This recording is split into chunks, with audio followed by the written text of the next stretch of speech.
Salve, salve, pessoas!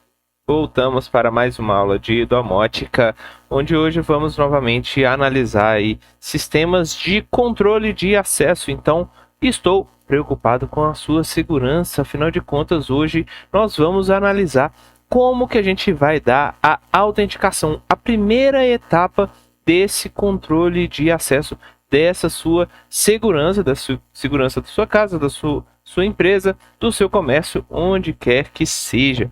Então, essa ideia do controle de acesso a gente já viu que é tentar fazer alguma coisa, algum bloqueio aí para que nem todo mundo consiga acessar, para que nem todo mundo tenha a possibilidade de entrar em uma área específica que pode ter aí alguns problemas. Controles de acesso, de modo geral, vão estar aplicados aí basicamente com essa ideia de gerenciar o movimento de vocês, gerenciar o movimento também de algumas coisas. E essa gestão de movimento faz muito sentido porque a gente tem aí a possibilidade de, olha, não quero que qualquer pessoa acesse a minha casa, por exemplo. Então a gente precisa criar aí essa restrição para que pessoas não acessem residências. Ou também, dentro de uma empresa, por exemplo, a gente pode ter aí áreas que podem ser com elevada periculosidade, podem gerar aí problemas se a pessoa não tiver o conhecimento necessário para acessar aquela área. Então, podemos colocar aí, por exemplo, ideia de, olha, temos aí uma alta tensão, uma alta corrente em um determinado ambiente, ou também a possibilidade de doenças. Tudo isso daí são necessárias criações de restrição que as pessoas não entrem. Ou também em outras áreas totalmente distintas, como por exemplo, olha, a gente não quer que alguém acesse aí uma região, uma cena de um crime, por exemplo, somente pessoas especializadas, somente pessoas autorizadas, ou também algo mais comum, mais próximo da nossa realidade, que é, por exemplo, a ideia de conta de banco. Não é todo mundo que pode, que deveria acessar a minha conta do banco, o meu e-mail, o meu Netflix, a minha Disney Plus, nada disso. Isso daqui são para pessoas específicas, para mim e para minha família. Então, vamos lá com calma, porque não é todo mundo que pode acessar essas informações. E aí, já que a gente está falando de áreas tão distintas, relacionado aí à domótica, relacionado aí também à domótica, mas uma domótica voltada para empresas, ou também a ideia de criminalidade, parte de direito, ou também segurança. Olha, tudo isso daqui são informações que possuem informações, na verdade, que vão ter aí coisas muito restritas, muito perigosas. Então, dentro desse cenário também, a gente precisa associar o controle de acesso com algumas outras coisas, com alguns outros temas. Então, olha, controle de acesso também faz referência com malwares ou vírus de modo geral. A ideia de segurança cibernética, então eu preciso dar segurança para você, você não pode ser atacado, você não pode sofrer algum dano cibernético. Ou também a ideia de patentes, afinal de contas, eu tenho uma ideia, eu tenho um conhecimento, uma criação de um produto, não pode ser aplicado aí, não pode ser simplesmente difundido para qualquer pessoa poderia copiar esse meu produto, isso não é legal, isso não é correto. E também a ideia de propriedade intelectual, então eu tenho um conhecimento e esse conhecimento não deveria ser disponibilizado para todo mundo, porque se você quer esse conhecimento, ou você me contrata, ou você me paga para fazer isso, para desenvolver, por exemplo, alguma coisa para você. Então, controle de acesso aborda áreas muito distintas, muitas áreas importantes no nosso dia a dia. E aí, para falar propriamente do controle de acesso, olha, uma das coisas principais que vocês precisam ter informação, ter noção, é de que o controle de acesso, ele precisa aí ser implementado a partir de, por exemplo, o protocolo 3A ou AAA aí, que vai indicar 3 informações muito importantes que precisam ser tratadas em todo o controle de acesso, que sendo elas, cada A aqui indica, primeiro, autenticação. Então eu preciso saber que você é você mesmo, você não é o seu colega, você não é uma outra pessoa. Essa ideia de autenticação. Além disso, o segundo A, que vai passar a ideia de autorização. Então, eu sabendo que você é você mesmo, então eu tenho que te dar a autoridade, te dar a autorização para acessar uma informação que seria, por exemplo, restrita. E, por fim, o terceiro A, a ideia de auditoria. Então, isso daqui eu preciso constantemente verificar se eu não tenho nenhuma falha, se eu não tenho nenhum problema relacionado aí nessa minha lógica que eu estou implementando para criar essa autorização aí para você. Bom, percebam que a gente vai, obviamente, falar sobre sistemas de controle de acesso mais voltados à lógica, mais voltados aí à possibilidade de a gente automatizar esse sistema. Então, a ideia de conscientização, a ideia de controles administrativos, ou também a ideia de criação de portas, criação de trancas, a parte de controle físico, a gente vai, de certa forma, deixar de lado e vamos abordar principalmente a parte lógica, a parte que vai entrar a automação. Então, vamos começar aqui falando sobre o primeiro A, o A que está relacionado à autenticação. Então, eu preciso saber que você é você mesmo, porque eu tenho uma informação exclusiva para um determinado usuário e não é qualquer pessoa que pode obter essa informação. Então, para que ocorra essa autenticação, algumas informações são necessárias, algumas informações são utilizadas para dar maior proteção para a gente, maior segurança aí para acessar essas informações. E aí, para vocês terem uma ideia de como a gente consegue criar essas restrições, basicamente a gente busca nesses sistemas informações de 3 fontes diferentes. Algo que um usuário saiba, então, por exemplo, uma senha, um código secreto que eu passei para ele, que ele criou, por exemplo. Então, algo que ele tenha conhecimento, que ele saiba, ou também algo que ele tenha, que ele possua, como, por exemplo, um token que é gerado aí por um celular. Então, ele precisa cadastrar o celular dele para ter acesso a um sistema específico. Ou também a ideia de, olha, você tem um documento de identidade com foto que eu preciso saber que você é você mesmo. Então, temos aí a possibilidade de um documento de identidade ou também um cartão magnético, por exemplo, indicando que ele é ele mesmo ou esse cartão é do usuário específico ali, que ele não deveria, por exemplo, perder este cartão. Ou a terceira possibilidade, que é mais restrita, que é a ideia de algo que o usuário é. Então, alguma coisa que o usuário possui que ninguém mais possui, que seria a ideia de biometrias. Então, alguma informação biológica desse usuário seria aí essa ideia de que algo que o usuário seja. Bom, vamos trabalhar aqui, vamos analisar cada uma dessas possibilidades, porque são vários sistemas que vão envolver todas essas possibilidades, todas essas atuações aqui, que a gente vai analisar aqui. Então, olha só, o primeiro, a ideia de algo que o usuário saiba, geralmente está relacionado a alguma senha. E dessa senha, a gente sempre busca por uma informação voltada aí a um teclado. Então, seja um teclado físico ou um teclado virtual, como é mostrado aqui nas duas imagens.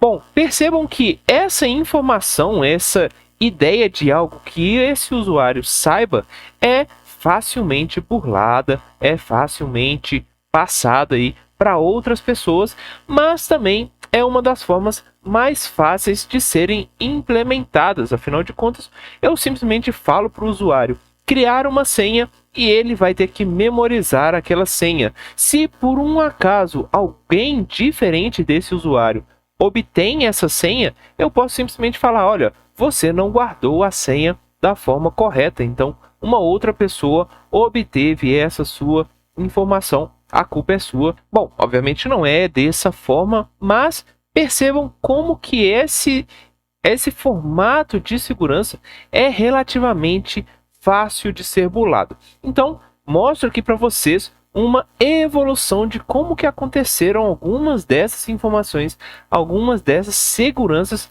principalmente voltadas para teclados ou para senhas.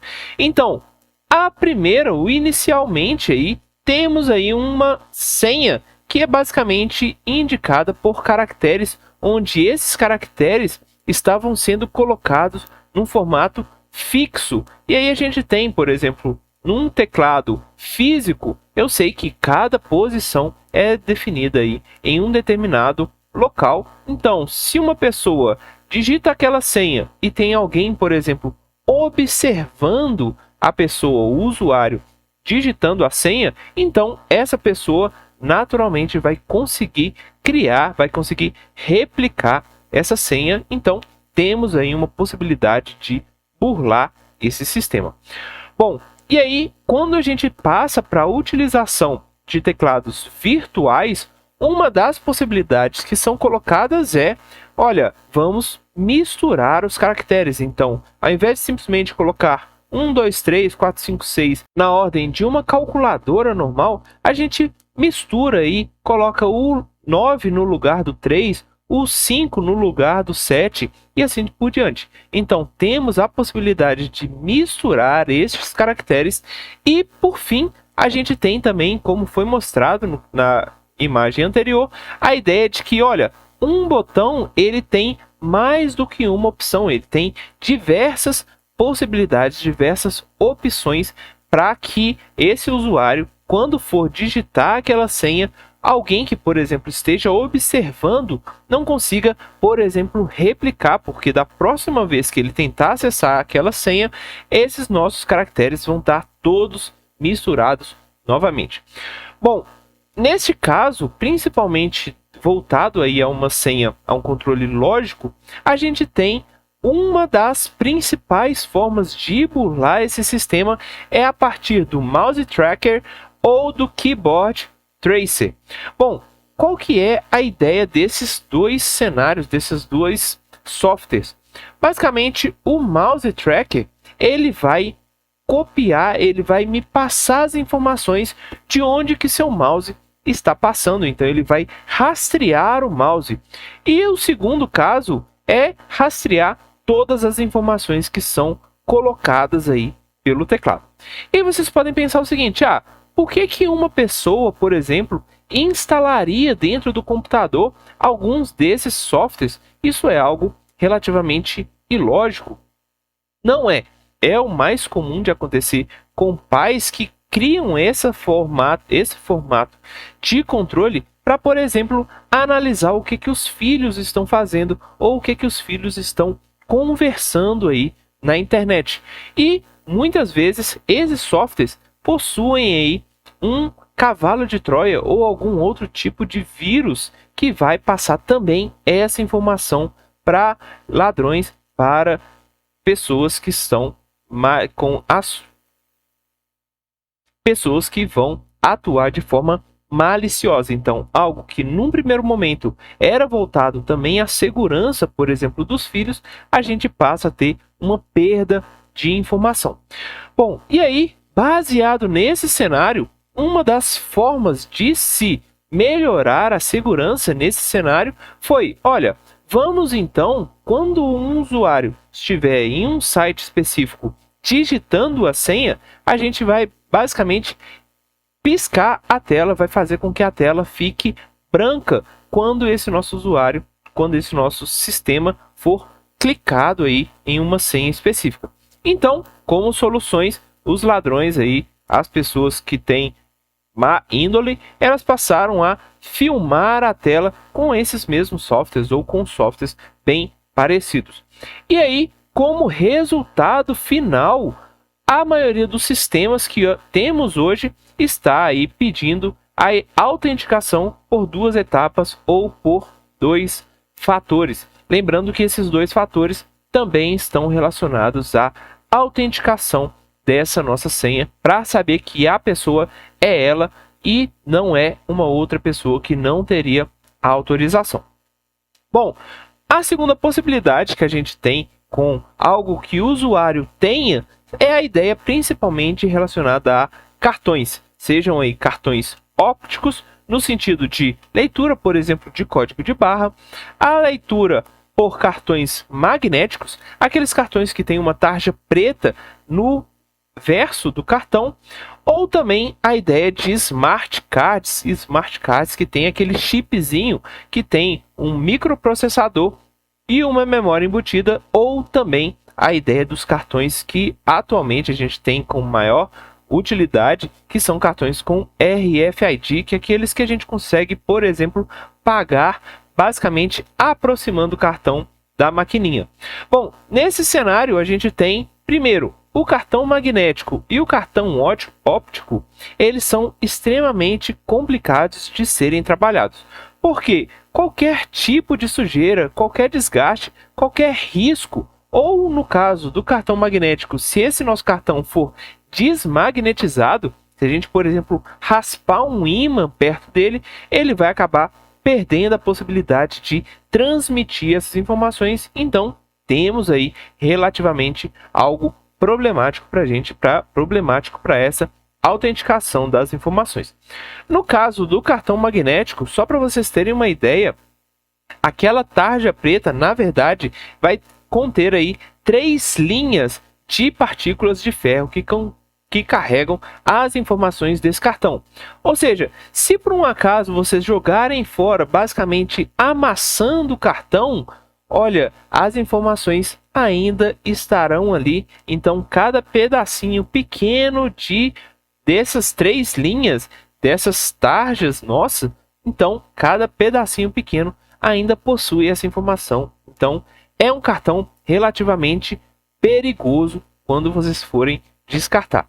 Já no caso do Smart Card, ele é energizado pela própria maquininha, ou no caso do cartão com RFID, existe aí um campo magnético que, a partir de algo que a maquininha gera para fora dessa nossa maquininha, para dentro do cartão, a gente vai obter as informações que estão armazenadas ali dentro. Então, aqui eu mostro para vocês como é que funciona, né? Aqui temos a maquininha.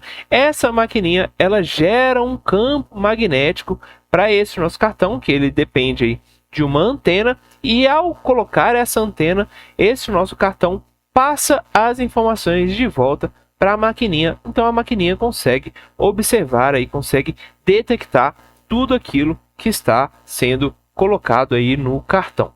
E no caso do chip, temos aqui a representação de como que é o chip. Então, esses terminais aqui em cima vão ser os responsáveis por energizar esse nosso chip. E por fim, a ideia da biometria. Então, tomem cuidado com a biometria, porque a biometria é algo que vocês são. No caso da biometria, a gente geralmente pensa, biometria significa impressão digital, mas não, a gente tem diversas outras possibilidades de biometria, como por exemplo a identificação facial, muito comum em alguns celulares. A ideia também de geometria da mão, a gente consegue medir as distâncias de dedos, distâncias, tamanho do dedo, tamanho do palmo da mão e assim por diante. Essas informações são todas informações biométricas. Bom, e também temos outras que muitas vezes a gente deixa de lado, mas também são tão importantes quanto, como por exemplo, a ideia de leitura vascular, que vai ler os vasos sanguíneos, por exemplo, da mão ou da palma da mão do usuário, o leitor de retina ou o leitor de íris. Bom, nesse caso temos um pequeno problema, porque a retina, no nosso caso, do humano, ela muda ao longo do tempo. Então, se você por um acaso grava a retina em uma determinada idade, ao passar do tempo, essa sua retina está modificando.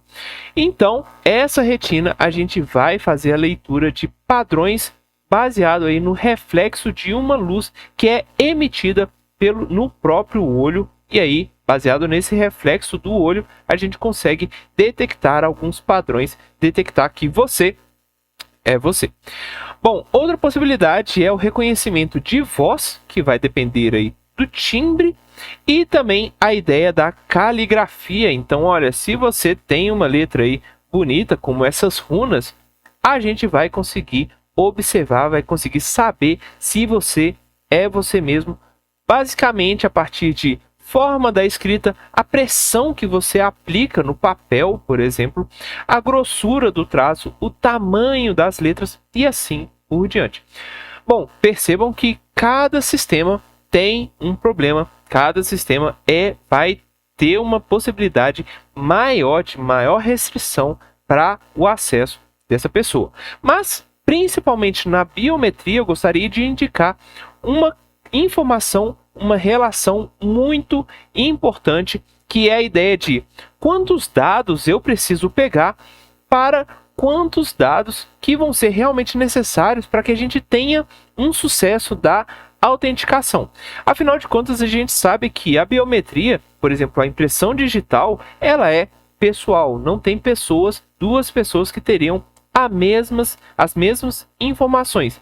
Só que se por um acaso a gente pega muitas informações dessa nossa biometria, então, por exemplo, se a gente pega todos os traços, todas as curvas que a gente tem na nossa impressão digital, se por um acaso você tem aí um corte no dedo, a gente vai perceber aí uma dificuldade para detectar. Então, se a gente informa muitos dados para ter a certeza que você é você, então temos aí um problema, porque vai ser uma autenticação extremamente restrita e muitas vezes você não vai conseguir novamente ser observado, o sistema não vai conseguir perceber que você é você novamente.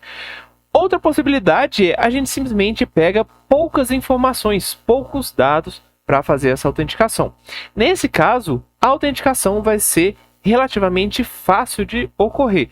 Só que se uma pessoa ela possui informações muito parecidas com outra pessoa, significa que a gente tem a possibilidade de duas pessoas ou até mais pessoas terem os mesmos dados. Ou seja, só para exemplificar, se a gente pega, por exemplo, a ideia do tamanho da mão, a gente vai ter diversas pessoas que vão ter tamanhos muito parecidos. Então, isso daqui seria uma informação relativamente falha para a gente pegar como o resultado principal da nossa autenticação.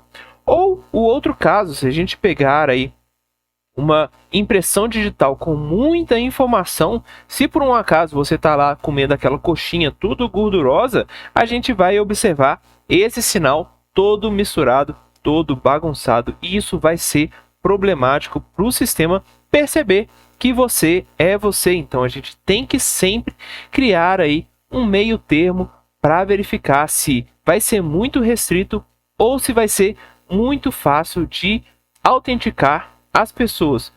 E por fim, eu mostro aqui para vocês que, olha, cada sistema tem uma falha, cada sistema tem uma possibilidade de ser burlado. E aí a gente tem aí uma frase famosa de um autor desconhecido, geralmente utilizado aí em coach, que fala que uma corrente ela vai ser tão forte quanto o seu elo mais fraco. Ou seja, se a gente tem aí essa ideia de, olha, estou criando um sistema de segurança extremamente restrito, extremamente difícil de ser burlado, então com certeza esse seu sistema vai ser muito problemático. Talvez a pessoa não consiga entrar novamente nesse seu sistema porque ele está extremamente restrito. Então temos aí uma falha nesse seu sistema. Agora, se a gente pega pelo outro lado, o nosso sistema vai ser relativamente fácil, ele não vai impedir